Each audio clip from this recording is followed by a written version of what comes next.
I want to introduce a good friend and have him come give some remarks this morning. But it's my honor to introduce a true friend of the coalition field, a great supporter of CADCA, and that is Director Gil Kerlikowske.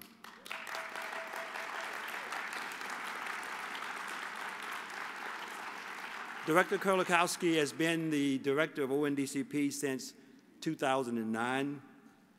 He's traveled the U.S. He's visited many of you because he really wanted to know you and learn you, and he felt that being out visiting you would allow him to do that.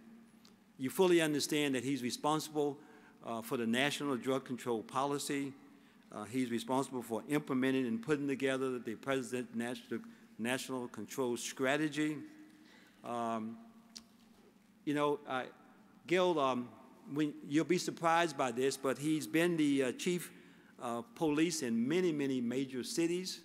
I often kid him about starting so young because he has spent more than 37 years in law enforcement. Most recently, before coming to Washington, he spent 9 years in the city of Seattle, Washington. He doesn't like for us to talk about it, but when he left Seattle, Washington, crime was at its lowest rate in 40 years, so he understands law enforcement. He understands the needs of our communities. He understands the drug problems that we have in this great country, and it's my pleasure, and let's give a warm welcome to the Director of ONDCP, Gil Kerlikowske. I was really thrilled this year. 4 years ago, for the President's inauguration, we got our tickets from our congressman in Washington State. And then I stood for about 5 hours with my wife in line, and we never moved. Although we met a lot of people standing in line, we never moved and we never got in. So this year I got to sit up on the platform, but I got to sit behind Beyonce. So I actually thought that was a little bit more exciting than, oh no, I guess I probably shouldn't say that. I'm really delighted and could not be more thrilled and more excited to be with all of you today. It's really, although I hate this high definition stuff because it really does add the age to your looks, but we are excited too, and the people at ONDCP that so many of you know and so many of you have worked with and so often get an opportunity to get out and visit with you in all of these different states and communities and really places around the world. They're really delighted and thrilled to be with you too, and to have all of you in this room and to talk about some of these issues, and then to be able to take a few minutes at the end for some questions and answers is really a thrill for us. Quite frankly, it energizes us. It gets us excited. We are happy to be with you. And I think the most important part is we are just so proud of what you do and the work that you do and the way you're able to convince community leaders, and you are community leaders, and convince others about the importance of giving kids the right message, of prevention, of all of the things that make such a difference in the long run for our communities and our cities and our states. So I want to thank General Dean, as always. He is a great leader. He's an inspiration to us. As he said, it's his second career. But you know, one of my predecessors, General McCaffrey, was a colleague of General Dean's. And General McCaffrey often says that he had a great career in the United States Army, but he always thought that some of the best work that he did and some of the most important work that he did was the work that he did as the President's drug czar a number of years ago. And I think at the appropriate time when I end up leaving this office, I will look back on a long career in law enforcement and a long career of community service, but I absolutely will always reflect that this is the most important work that we can do, giving people the right message and leading to better, healthier, and safer communities.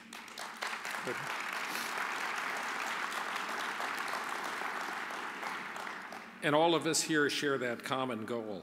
And the president has often talked about his vision of building America as a country built to last, a nation founded on educated, skilled workforce. They have to have knowledge and energy and expertise to succeed in this very highly competitive global marketplace. And nothing should stand in the way of fulfilling our nation's promise to these young people. But we do know that this hopeful vision is often clouded by drug use. It inhibits the ability of young people to achieve their full potential. Limits of this type are really, well, as General Dean said, it's just unacceptable, and you don't accept it, and neither do we. We owe our youth nothing less than really steadfast support and guidance. They deserve it, and the future of the country depends upon it. And young people are making decisions today that will shape the rest of their lives and define the health and safety of the next generation. And this next generation, well, these are America's leaders. These are our innovators. These are our citizens. And our nation can't meet the challenges of this next century without a drug-free and healthy generation of young people. And the efforts to legalize drugs and make them more available are just unbelievably short-sighted, and they only make all of our jobs, and your job in particular, because you're really down at that grassroots level doing the work every day, they really make your job more difficult. We know, as General Dean said, that we can reduce drug use, and our history bears that out, and he cited some numbers. Oftentimes, those numbers of reduced drug use over these several decades, well, they never make the newspaper. They never make the evening news. It's only sometimes the bad news that gets that attention. Youth drug use in America today, though, is still too high. And the Monitoring the Future survey that many of you are familiar with and has been around a long, long time, 3 decades in fact, and surveys 8th, 10th, and 12th graders, really gives us a good indication of what's going on in this country. It showed declines in several categories of substance use, particularly in that area that we've been concentrating most recently on prescription drugs. But it also revealed an alarming trend. The marijuana use has increased in recent years among America's teens. And it's a startling fact, as we said, that more teens will smoke marijuana than will smoke nicotine. Their perceptions of risk, the risks of harm, and General Dean talked about Dr. Volkoff's really tremendous research, science, evidence-based research, the kind of stuff we're talking about all throughout these next couple days. Not politics and not ideology, but what does the science tell us? Well, it tells us that when their perceptions of the risk of harm of this substance, not a benign substance at all, when their perceptions of the risk of harm decrease, the youth use increases, and that's exactly what we've seen. The administration opposes the legalization of marijuana. Absolutely.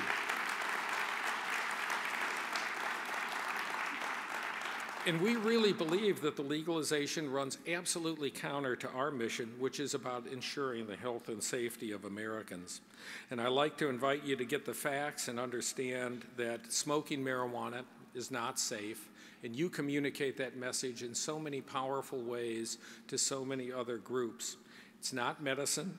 It remains illegal under federal law, and on our website is a marijuana resource center on the ONDCP website, and it provides the most updated research and informational materials on a range of issues pertaining to marijuana. And you can find that resource center at whitehouse.gov/ONDCP/marijuana info. And it's really very helpful information that I think many of you turn to, but I know that I would like to see other people across this country turn to the science and turn to the information. And there are other drugs that we have to be concerned about.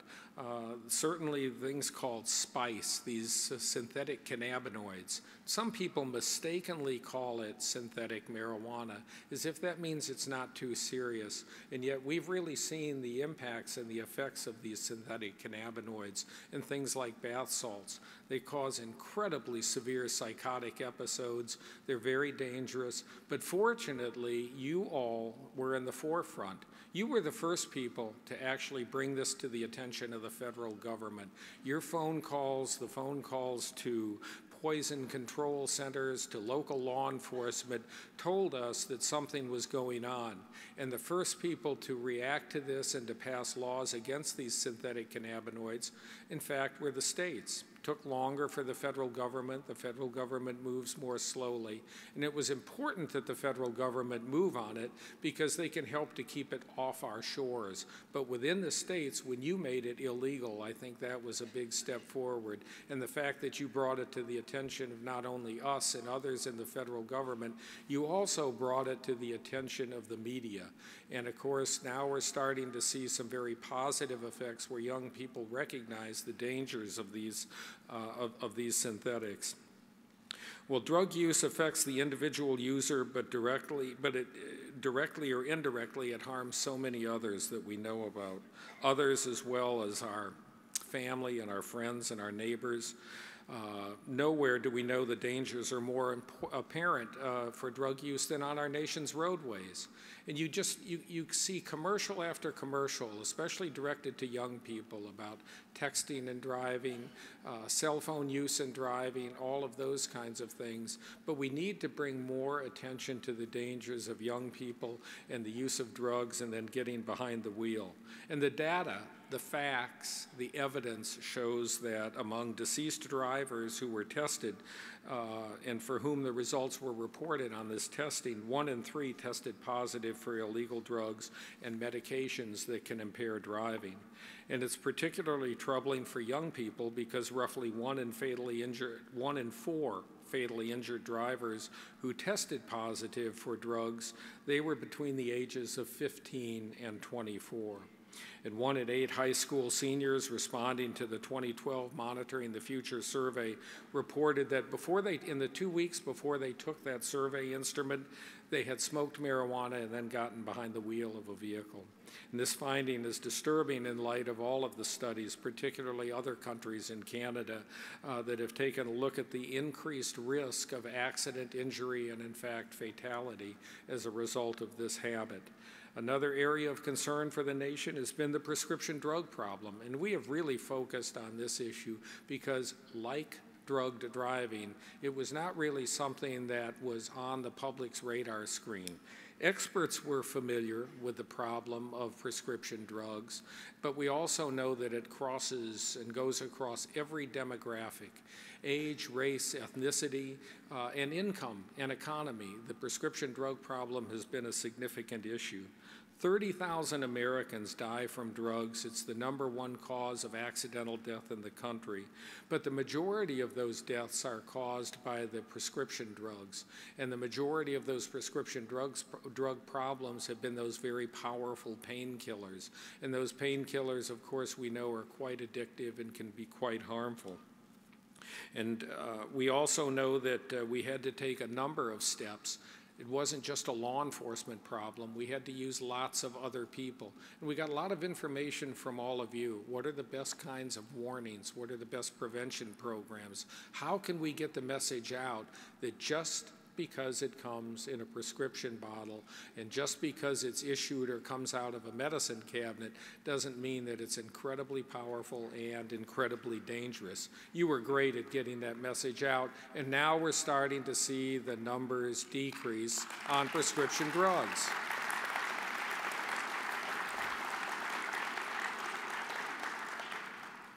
We also know that we had powerful friends in the Drug Enforcement Administration, and I know they are a huge supporter of CADCA. They're going to be here with so many workshops and participate with all of you in so many discussions, but we knew it was important to help people figure out a way to clean out those medicine cabinets.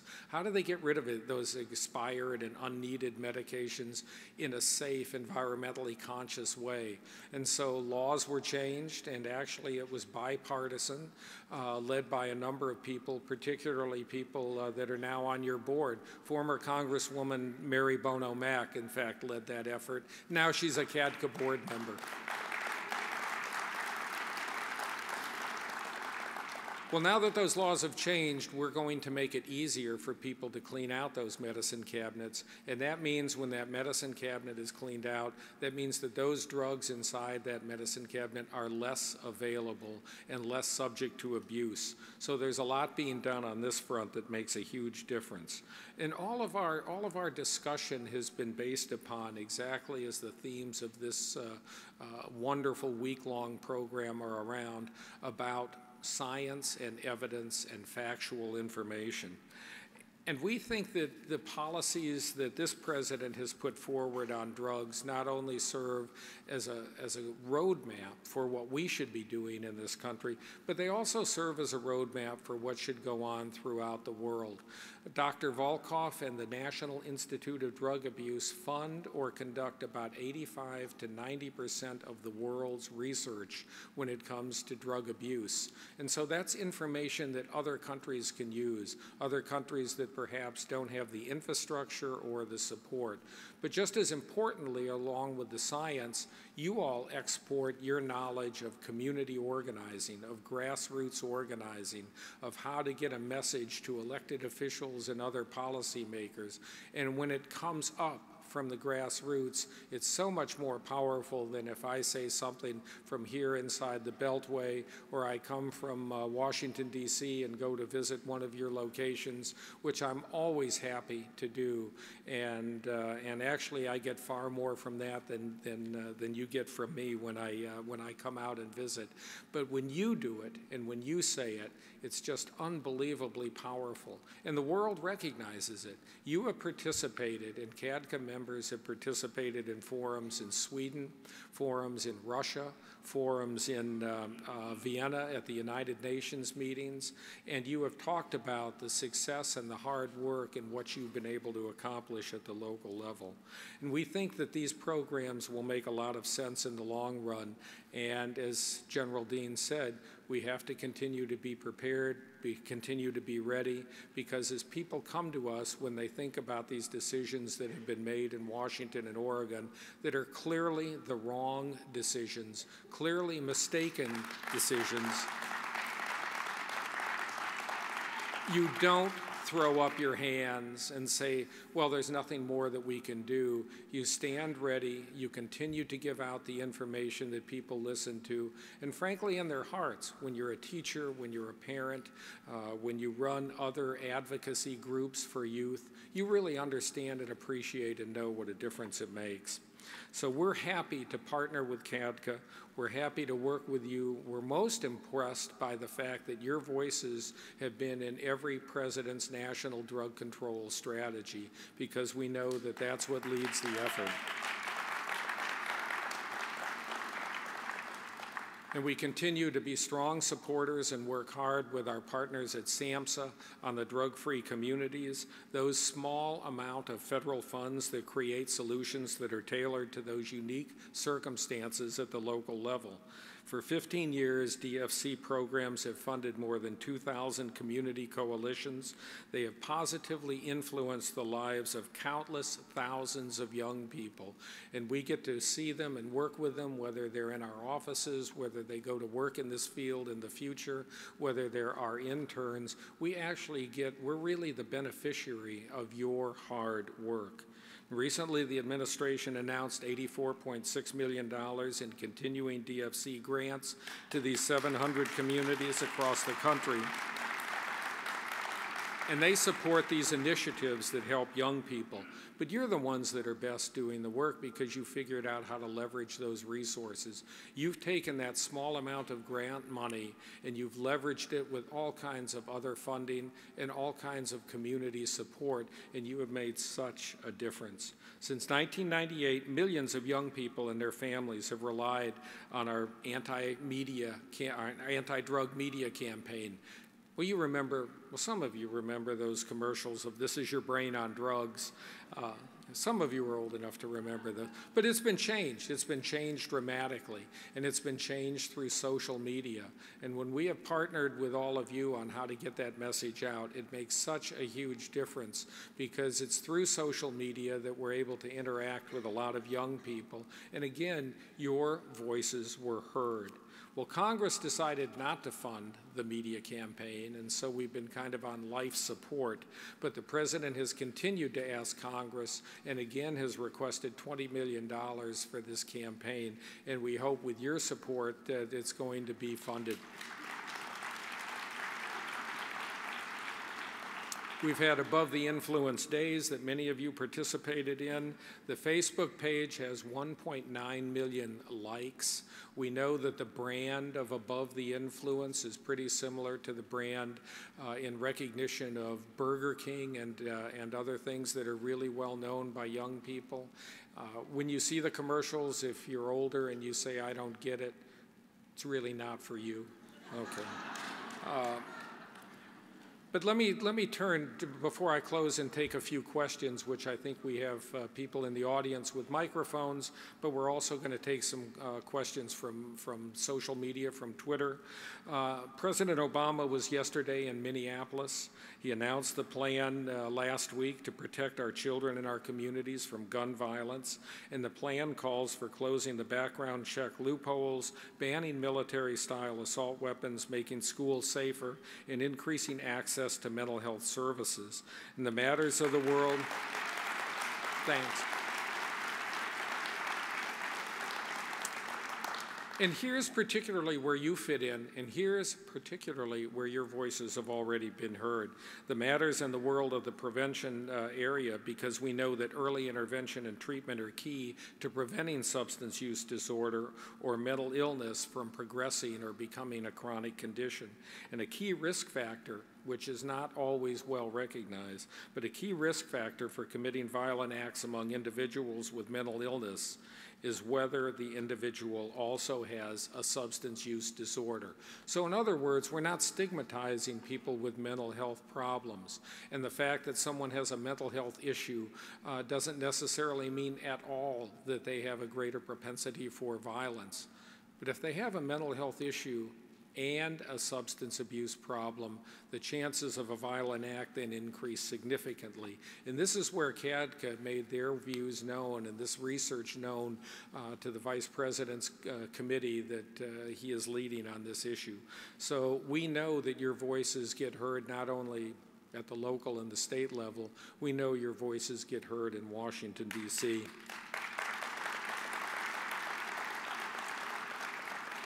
The President's plan also includes $50 million to train social workers, counselors, psychologists, and mental health professionals in schools, and we know that all of these things together will make a big difference. But you know, no amount of money was going to bring the kind of success that all of us want to see.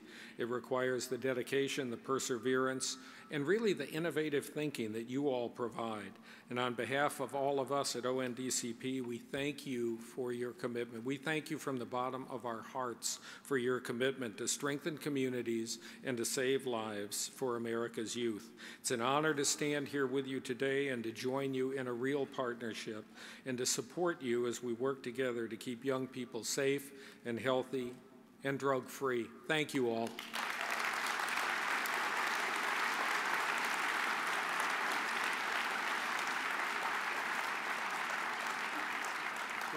Great job. We'll take a couple questions. Yeah. We have a question here, Mel. Thank you and good morning. Excuse me. First off, I want to say thank you for taking the time to speak with us this morning, Director, and thank you for you and the President's stance that marijuana is still a dangerous and illegal drug.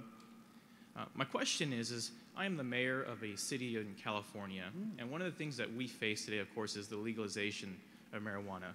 We saw some other states put it on the ballot and have it approved, and there's proposed 2 or 3 more states that are looking at the next election to also make it legal.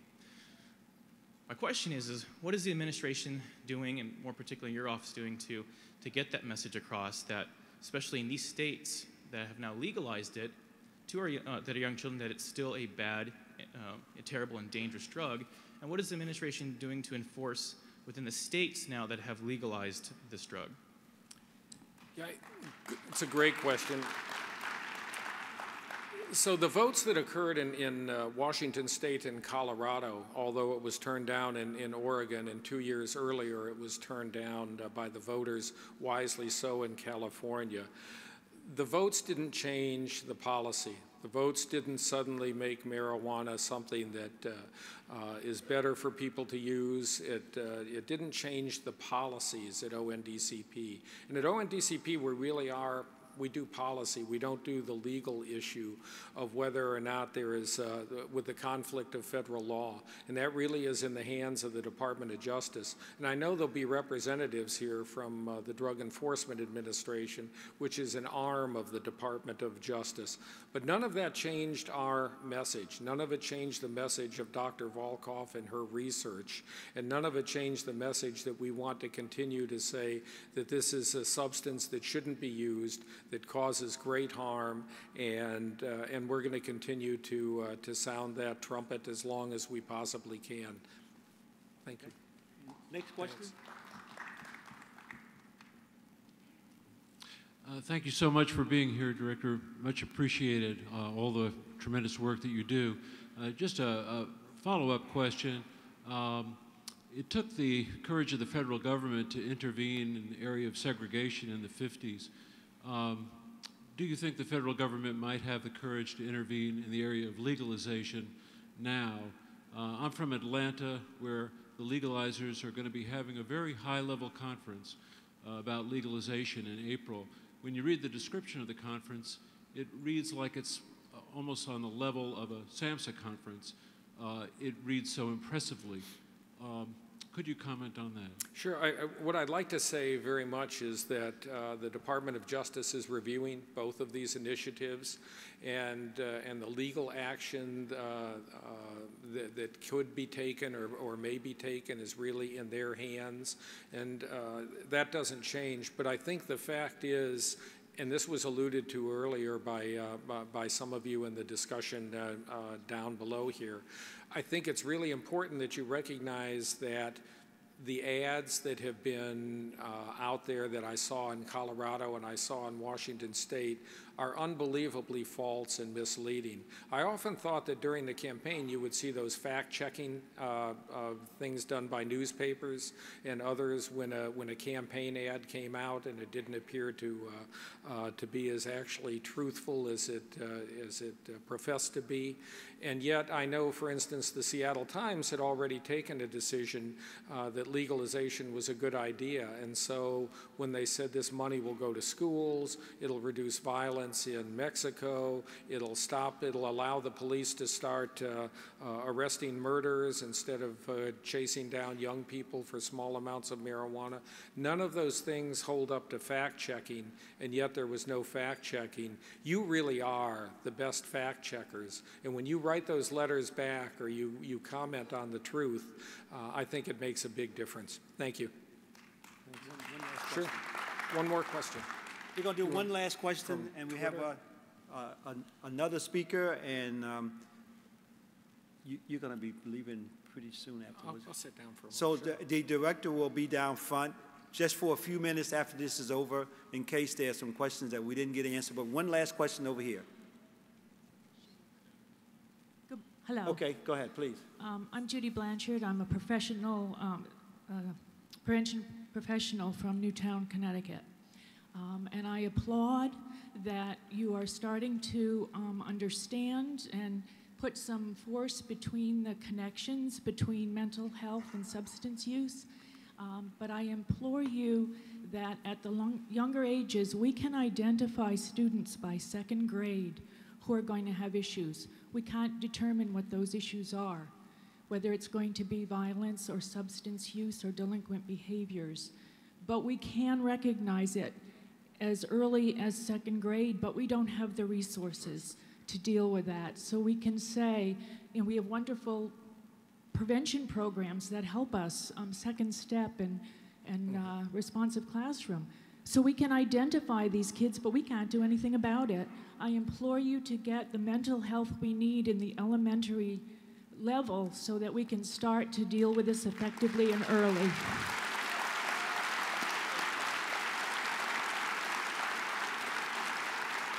That the message was received, and thank you very much. Thank you, Director. Thank you very much.